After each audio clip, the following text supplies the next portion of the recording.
Talk to Darren and check back in with Spiro as well, Brett. Hi, thanks, Meredith. Hey, whether it's at home with your spouse or at work with your boss, getting your point across isn't always easy. Well, it turns out folks like telemarketers and perhaps a car salesman, they could be good teachers.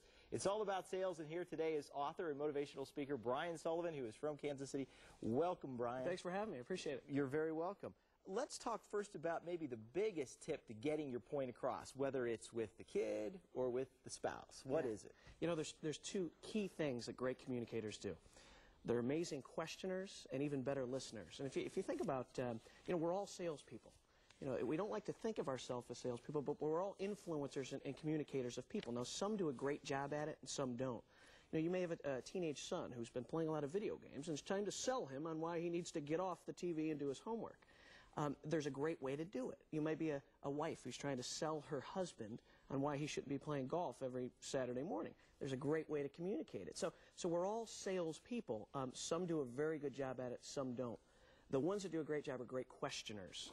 And great listeners. And you said one of that ways is like, you know, well, why do you think we need the new countertops in the kitchen? Great point. Great point. You know, if my wife comes to me and she says, you know, Brian, I think we need countertops, that's a statement. And of course, the human psyche tries to look for reasons why the statement made to us, you know, we're skeptical. It's I'll take you back to high school where they say for every action there's an equal and opposite reaction. Right. Well, when someone makes a statement, the person who is receiving that statement looks for a reason to say, I don't know if I'm buying that. But if you pose it in the form of a question, and my wife says, how do you think that countertop would look when we have your friends over? Now I like it. Hey, we had a question from a viewer. She says she recently lost her job due to consolidation, and she needs a little help finding a job, and she has experience in customer service. Can you guys give me any advice? Yeah, absolutely. The most important tool in influencing people is ears, using your ears, right? So first I'd encourage her to go to the website of the company that she wants to research. But when she goes in there, don't tell all the great things and why that company should hire. Instead, learn about what the company wants and needs. And based on what the person interviewing her is saying, she'll then be able to come up with a perfect answer on why it would fit. All right.